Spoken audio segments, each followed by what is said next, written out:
తాకట్లో ఉన్న బంగారాన్ని విడిపించి ఆ రోజున మార్కెట్ ధర కట్టి మిగిలిన డబ్బును మీకు అందిస్తుంది కొమ్మూరి గోల్డ్. హాయ్ వీణా గారు, ఎలా ఉన్నారు? త్వరగా ఉన్నాను, మీరు ఎలా ఉన్నారు? నేను 2015-16 అప్పటి నుంచి అనుకుంటా. నన్ను చూసి పెరిగాను అనుకో. లేదు లేదు లేదు, అలా స్కూల్కి వెళ్ళి పెరిగాను. యాక్చువల్లీ నాకు వీణా వాయించే వాళ్ళు ఎవరైనా ఉన్నారు నాకు తెలిసింది అని అంటే అది మీ నుంచే. ఎందుకంటే సోషల్ మీడియాలో మీ వీడియోస్ చాలా వైరల్. నాకు తెలిసి మీకు 1.69 మిలియన్ దాకా యూట్యూబ్ సబ్స్క్రైబర్స్ ఉన్నారు. అప్పటికి నాకు యూట్యూబ్ అంటే ఏంటో కూడా తెలియదు. ఆ టైం నుంచి మీరు యూట్యూబ్లో, ఇన్స్టాగ్రామ్స్లో ఈ వీడియోస్ అన్నీ చూసి అరే ఎప్పుడైనా కలవాలి, ఒక్కసారి మాట్లాడాలి, ఈ వీణ గురించి తెలుసుకోవాలి, ఎందుకు ఈ ఫీల్డ్లోకి వచ్చారు, ఇలాంటి డౌట్లు నాకు చాలా ఉన్నాయి. అలా నేను ఎప్పటి నుంచో నేను ఇంటర్వ్యూ కోసం ట్రై చేస్తే ఫైనల్గా నాకు టైం ఇచ్చారు. చాలా థ్యాంక్ యూ సో మచ్. ఇలా క్యాజువల్గా అంటే ప్రొఫెషనల్గా కాకుండా క్యాజువల్గా మాట్లాడుకొని నాకు కొన్ని చెప్పండి. నాకు కొన్ని డౌట్స్ ఉన్నాయి. చెప్పిన దాంట్లో నాకు నచ్చింది ఏంటంటే నేను ఆల్మోస్ట్ ఇంటర్వ్యూలు ఎందుకు ఇవ్వనంటే నా వీణ గురించి ఏదైనా ఇన్ఫర్మేటివ్ గా ఉంటే ఓకే, కానీ అంటే నాకు అది సూట్ కావు. మిగిలినవన్నీ ఏంటో వేరేవన్నీ అడిగి దాంట్లో నేనేదో మాట్లాడి అది కాంట్రవర్సీలు అయ్యి ఎత్తుకొచ్చింది రచ్చ. సో ఇప్పుడు నువ్వు అన్న దాంట్లో నాకు నచ్చింది ఏంటంటే అసలు వీణ గురించి ఎందుకు వచ్చారు ఇవన్నీ తెలుసుకోవాలన్నావు చూడు, అది నాకు చాలా బాగా నచ్చింది. నువ్వు అడుగు చెప్తాను. నిజంగా చెప్పాలంటే అసలు వీణ అనే ఒక ఇన్స్ట్రుమెంట్ ఉంది అని తెలియనప్పటి నుంచే చూడడం స్టార్ట్ చేయడం ఒక లెక్క అయితే, మీ పేరు శ్రీవాణి అనేది పక్కన పెట్టి వీణా శ్రీవాణి కదా, మీ పేరే వీణా శ్రీవాణి. అసలు వీణ అంటే ఏంటో తెలీదు, అలా ఫిక్స్ అయిపోయింది చాలా వరకు కూడా. అంటే ఇప్పుడు మీ వల్ల చాలా మందికి వీణ గురించి తెలిసి ఇప్పుడు అందరూ ప్రాక్టీస్ చేసేంత వరకు వచ్చారంటే ఒక రకంగా అది మీ వల్ల, మీ సోషల్ మీడియాలో మీరు అప్డేట్స్ వెంటనే ఇవ్వటం వల్లనే చెప్పొచ్చు. మరి యాక్చువల్లీ నేను మీ పేరు ఏమని చెప్తూ ఉంటాను తెలుసా అండి, బయట వీణా వాణి అంటాను. చాలా మంది వీణానే అనేస్తారు, వాణి ఇంకా యాడ్ చేసిన వీణా వాణి గారు అని పిలుస్తా. అండ్ ముందుగా కంగ్రాచులేషన్స్. దేనికి? కార్ కొన్నారు కదా, బాయ్ అనిపించుకున్నావు. వీణ నుంచి కార్కి వెళ్ళావా? అంటే ఫస్ట్ అక్కడి నుంచి ఏదైనా ఒక మంచి జరిగినప్పుడు దానికి చెప్పాలి కదా. నాకు కార్ కొన్నందుకు కంగ్రాచులేషన్స్ చెప్పకు, మా ఆయన నాకు రీసెంట్ గా సైకిల్ కొన్నారు, దానికి చెప్పు. అదేంటి సైకిల్ ఏంటండి? నా ఫేవరెట్ వెహికల్ సైకిల్ కాబట్టి. అంటే అబ్బా ఇంత ఓవర్ చేయకుండా అనకు, అంటే కార్లు చూసే ఉన్నాం. యాక్చువల్లీ సైకిల్కి నాకు ఉన్న ఆ రిలేషన్ అది మాటల్లో చెప్పలేదు, నేను ఫర్దర్గా ఇప్పుడు ఇంటర్వ్యూలో చెప్తాను. ఆ సైకిల్కి నాకు ఉన్న బాండింగ్ ఏంటి. అంటే మీ జర్నీ సైకిల్ మీద నుంచి మొదలైందా? ఎస్, స్టార్ట్ చేద్దాం ఇక్కడి నుంచే చెప్తాను. చిన్నప్పటి నుంచి అంటే మేబీ నా ఏజ్ వాళ్ళందరూ కూడా మేబీ నా అలాగే కష్టపడి ఉంటారు. సేమ్ టు సేమ్ ఉంటాయి, కొంచెం డిఫరెన్స్ ఉంటాయి అంతే. మీకు ఎవరిని నేను తెలియదు, నాకు తెలిసి దాంట్లో ఒక పార్ట్ ఏంటంటే 8th, 9th, 10th రాజమండ్రిలో ఉండే వాళ్ళకి బాగా తెలుస్తుంది. సో 8th క్లాస్లో నేను గవర్నమెంట్ మ్యూజిక్ కాలేజ్లో జాయిన్ అయ్యాను. అందరికంటే చిన్న నేనే అక్కడ. అప్పుడు ఏజ్ లిమిట్ లేదు, మరి ఇప్పుడు ఉందో లేదో తెలియదు. చిన్న అంటే ఎంత? 8th క్లాస్ అనమాట. నన్ను డైరెక్ట్ గా 3rd year లోకి తీసేసుకున్నారు. అంటే ఈ రోజు డేట్ ఆఫ్ బర్త్ కూడా చెప్పాలని అంటున్నావా? వద్దులే శివ, మరి బాగోదు. మీరు అడిగినా నేను చెప్పను కూడా. ఓకే, మీరు చెప్పకపోయినా మేము క్యాలిక్యులేట్ చేసుకుంటాం. మీకు 28 సంవత్సరాలు. ఎక్కువ చెప్తున్నావు నువ్వు. ఏంటి క్యాలిక్యులేట్ చేశారు? చూసాక చెప్పు. 16 ఏళ్ళ అమ్మాయిలా కదా? ఏమన్నా శివాని కుళ్ళెక్కువ శివాని లేదు కదా. ఇంత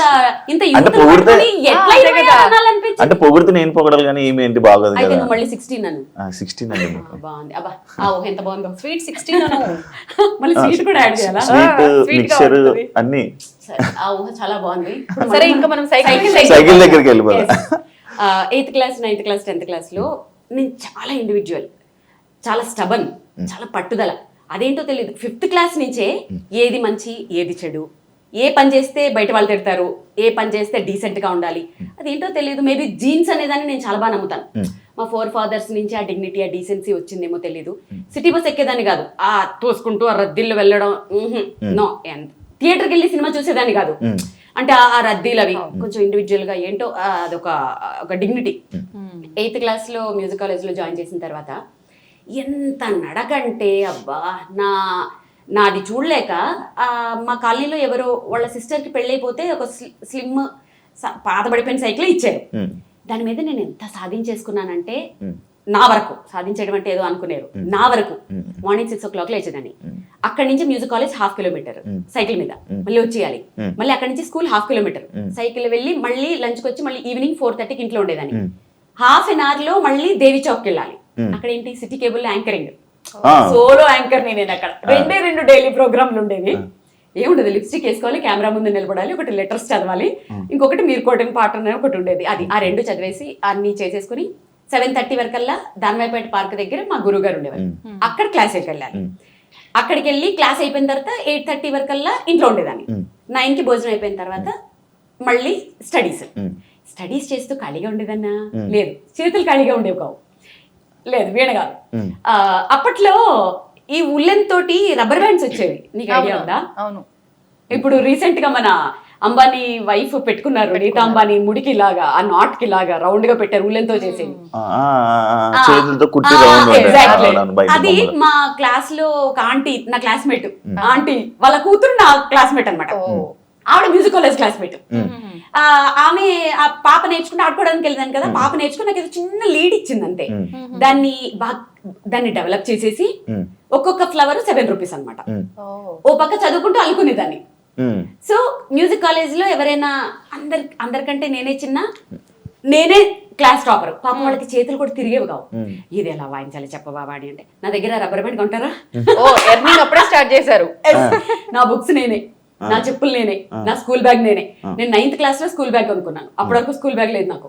ఇలా అట్ట మీద ఇలా పుస్తకాలు ఇలా పెట్టుకుంటారు కదా, అలాగా ఇటు సైడ్ ఏమో బ్యాగ్, కాళ్ళకి చెప్పులు కూడా ఉండేవి కావు.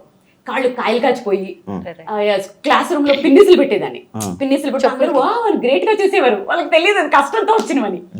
సో ఆ సైకిల్ నాకు ఎన్ని సాధించడానికి ఎలా తిరిగేదాన్నో యూజ్ అయింది. కాబట్టి ఎప్పటికీ మర్చిపోను, నా ఫేవరెట్ వెహికల్ సైకిల్.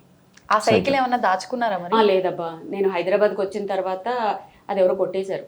అరే, లాక్స్ ఏం పడవు కదా, లాక్స్ పడేవి కూడా. మా బ్రదర్ ఎక్కడికో వేసుకెళ్ళి అక్కడ పెడితే ఎవరో దొబ్బేశారు ఆ సైకిల్. ఓకే, అంటే మీరు ఇప్పుడు ఇంత సక్సెస్ అయిపోయారు కదా, ఎప్పుడైనా అంటే ఇప్పుడు మళ్ళీ మాకు తెలిసి చాలా సక్సెస్ అయ్యారు, ఎందుకంటే మిమ్మల్ని చూసి ఇంకా చాలా మంది స్టూడెంట్స్ వీణ నేర్చుకోవాలి, ఇలా మనం కూడా అందరికి జనాలకి చూపించాలి, స్టేజ్ మీద పెర్ఫామ్ చేయాలని చాలా మంది వెయిట్ చేస్తూ ఉంటారు. అది ఓన్లీ బికాస్ ఆఫ్ మిమ్మల్ని చూసి. అంటే ఇంత సక్సెస్ అయిన తర్వాత మీ ఓల్డ్ డేస్ని ఇప్పుడు మేము వచ్చి ఒక హోస్ట్గా వచ్చి అడిగితే గుర్తు తెచ్చుకుంటున్నారా, లేక మీకు ఎప్పుడు గుర్తు ఉంటుందా? ఏం అడిగినావు శివ, నాకు ఓల్డ్ డేస్ గుర్తు చేసుకున్నా షేర్ చేసుకోవడానికి ఎవరు ఉంటారు? నా పనిలో నేను ఉంటాను కదా. సో ఇవి షేర్ చేయాలి అని ఎప్పుడు అనుకుంటూ ఉంటాను. చాలా బాగా అడిగావు. ఇప్పుడు మీరు అడగటం వల్ల కదా ఇవన్నీ చెప్పాను, లేకపోతే అందరూ ఏమనుకుంటారు, ఇప్పుడు నువ్వు కంగ్రాట్స్ చెప్పావు, ఆవిడకేంటి రేంజ్ రోవర్ కార్లో తిరుగుతుంది అది ఇది అనుకుంటారు. కానీ అసలు ఆ పడ్డ కష్టం ఇంకా చాలా క్రిస్ప్గా చెప్పేశాను. కానీ యూనిఫామ్ కూడా ఉండకపోయేది శివ. అంటే మా చెల్లిది వేసుకునేదాన్ని అనమాట, చిన్న స్కర్ట్. మా చెల్లిది నాకు ఎంత వస్తుంది, అది ఇక్కడికి పొట్టుకుండేది, ఇక్కడ ఎలాస్టిక్ కూడా ఉండేది కదా, అక్కడ ఒక పిన్నీస్ ఉండేది, పిన్నీస్ పెట్టేదాన్ని. కింద చాక్ పీస్ పడిపోతే టీచర్ ఇవ్వమంటే ఒంగోలంటే కష్టం, పిన్నీస్ ఊడిపోతుందో, చాలా రకాలు. ఎంత కష్టంతోటి ఇక్కడికి వచ్చానంటే, అందుకని ఇప్పుడు కంటే కూడా నాకు ఆ ఓల్డెన్ డేస్ అవి చాలా ఇదనిపిస్తాయి, గుర్తొస్తూ ఉంటాయి కదా బాగా. ఎలాంటి సిచ్యువేషన్లో గుర్తొస్తుంది నార్మల్గా మీకు? నేను ఏదైనా కొంచెం ఇప్పుడు ఒక మంచి ప్రోగ్రామ్ చేసిన, ఎవరైనా నన్ను అప్రిషియేట్ చేసిన, ఇప్పుడు ఒక సైకిల్ కొనుక్కున్నాను, ఆ సైకిల్ కొనుక్కున్నప్పుడల్లా అవి గుర్తొస్తుంటాయి. నేను పద్మ ఇప్పుడు మీటింగ్ పెట్టుకున్నప్పుడల్లా వారానికి ఒక్కసారైనా ఆ పాతవన్నీ వచ్చేసి, పద్దు అప్పుడు ఇట్లా అయింది, పద్దు ఏమో దాని చిన్నప్పుడు చెప్తుంటాయి, ఇద్దరు సిమిలర్ గా ఉంటుంటాయి. సో నేను ఖచ్చితంగా మర్చిపోను, గుర్తు చేసుకుంటూనే ఉంటాను. అది ఎందుకు హ్యాపీ అనిపిస్తుంది. ఇప్పటికి గుర్తు చేసుకుంటే మళ్ళీ కళ్ళల్లో నీళ్ళు తిరగడం లాగా. కానీ బాల్యం అంటే చాలా భయము, కళ్ళల్లో నీళ్లు తిరగడం కాదు. బాల్యం అంటే అందరికి చాలా ఇదంటారు కదా, అమ్మో నాకు బాల్యం అంటే ఎంత భయం అంటే, ఇప్పుడు చచ్చిపోవాలంటే ఒక భయం ఏంటి తెలుసా, అందరూ మళ్ళీ పుడతారు అంటారు కదా.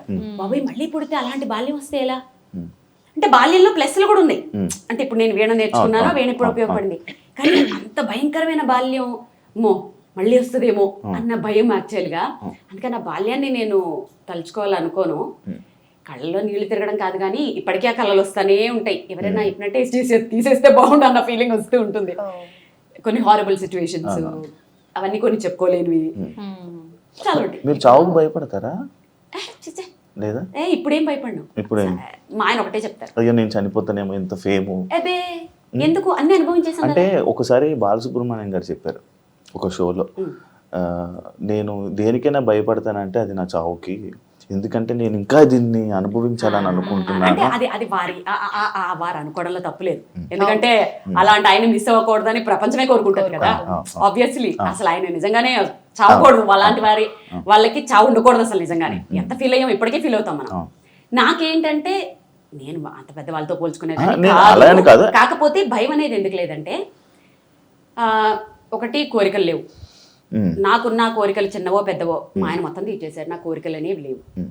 నెక్స్ట్ ఇంకా సాధించాలి అనేవి కూడా ఏం లేవు. నేను చిన్నప్పుడు ఒక స్లోగన్ ఉంటుండే నాకు 8th క్లాస్లో, అప్పుడు ఉదయభాను వీళ్ళందరూ యాంకర్గా ఉన్నప్పుడు, రాబోయే కాలానికి కాబోయే యాంకర్ అని. నేను మోస్ట్లీ ఒక 3-4 ఛానల్స్లో మాత్రమే వర్క్ చేయలేదు అంతే. ప్రతి ఛానల్లోనూ 100 ఎపిసోడ్స్ చేశాను. ఇన్ఫ్యాక్ట్ కొన్ని ఛానల్స్లో నేను చెయ్యకుండా కొన్ని 100 ఎపిసోడ్లు అయిపోయిన తర్వాత ఆపేస్తే ఇంకెవరు చేయలేక ప్రోగ్రామ్ తీసేసిన కూడా ఉన్నాయి. సో ఆ విష్ కూడా అయిపోయింది. ఇప్పుడు ఇది చాలు. ఇప్పటికీ 10 ఏళ్లలో మ్యాక్సిమము నా వల్ల కావచ్చు, ఇంకెవరి వల్ల అనుకోండి, చక్కగా వీణని నేను ఎలాంటి పరిస్థితుల్లో చూశానంటే, అసలు మ్యూజిక్ కాలేజీల్లో కానీ ఈ వీణలు రిపేర్ చేసే షాపుల్లో కానీ కొన్ని ఒక 20-30 వీణలు ఒకదాని మీద ఒకటి పడేసి మేళాలు ఊడిపోయి తీగలు తెగిపోయి బూజు పట్టిపోయి అలాంటి సిచ్యువేషన్లో నేను వీణల్ని చూసిన నేను ఇప్పుడు ఫోటోషూట్స్కి పెళ్లి కూతుర్ల చేతుల్లో, చిన్నపిల్లల చేతుల్లో గ్రూపుగా చిన్నపిల్లలు క్యూట్గా వాయిస్తుంటే అసలు దాంట్లో నాది ఒక 0.00% అయినా నా కాంట్రిబ్యూషన్ ఉంది. చాలు, ఆశకి హద్దు ఉండాలి, ఇంకెంత ఏముండదు కదా, చాలు. కాకపోతే అక్క భయమే, మళ్ళీ పుడితే అలా బాల్యంలో ఆ బాల్యం పుట్టకూడదు, ఆ బాల్యం లేకుండా పుట్టాలి అంతే. సో అందుకని చావంటే భయం. బేసిక్ గా ప్రతి ఒక్కరు కూడా చాలా వరకు అంటే కష్టాలు ఉన్న ప్రతి ఒక్కరు కూడా అనుకునేది ఏంటి అంటే, పేరెంట్స్ దగ్గర పుట్టి పెరిగి ఉన్న ఆ బాల్యంలో ఉన్న లైఫే నేను మర్చిపోలేనిది, ఇప్పుడు ఏంటి కష్టాలు నాకు అని చెప్పి ఆ బాల్యమే మళ్ళీ నాకు రావాలి, ఇది వద్దు అనుకుంటారు. కానీ మీరు రివర్స్ లో అంటే ఇప్పుడు మీరన్న ఈ కష్టాలు ఆబ్వియస్లీ చాలా వరకు మేము ఫేస్ చేసాము అంటారు, కానీ ఎవరిది వాళ్ళకు అర్థం అవుతుంది. అంటే ఎందుకు మీరు ఇలా అనుకోవడానికి రివర్స్ లో అందరికి అంటే అది సిచ్యువేషన్స్ అవి ఏవి షేర్ చేసుకోలేనివి, నా పర్సనల్, అవి చెప్పుకోకూడదు కూడా, బాగోదు. అదంతే, అది తెలిసిన వాళ్ళకి తెలుస్తుంది, విన్న వాళ్ళు వింటూ ఉంటారు కదా.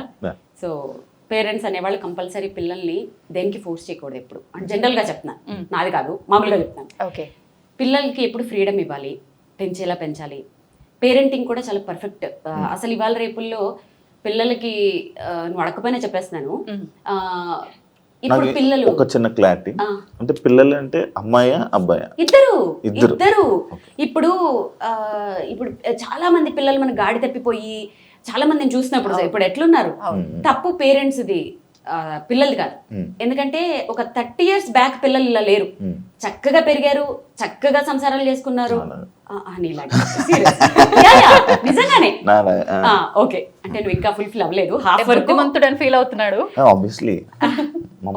నాకు తెలీదు, మాక్సిమం నేను చూసినంత వరకు పర్వాలేదులే, అంత మరీ నువ్వు ఆ బ్యాచ్ కి చెందినోడివి కాదని నా ఫీలింగ్. సో పిల్లల్ని పెంచడం వరకు ఎట్లా అంటే 30 years బ్యాక్ వరకు పేరెంటింగ్ బాగుంటుండే, చక్కగా పిల్లలకి ఒక భయం ఉంటుండే.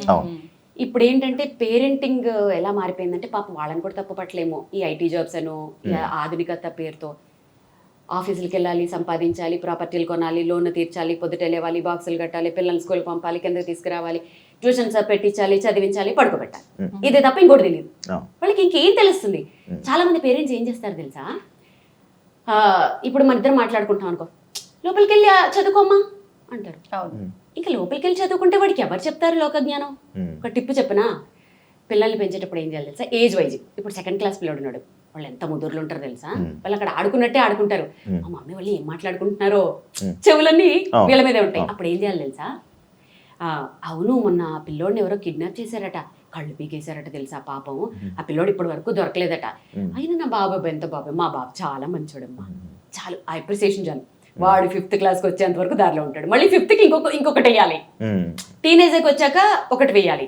అంటే వాళ్ళ గురించి మాట్లాడుకుంటున్నామని తెలియకుండా ఇండైరెక్ట్ గా ఫ్రెండ్స్ తో మాట్లాడుకుంటూ బయట ఏం జరుగుతుంది, సొసైటీ ఏం జరుగుతుంది, ఇలా ఒక పేరెంటింగ్ కూడా ఒక ఆర్ట్.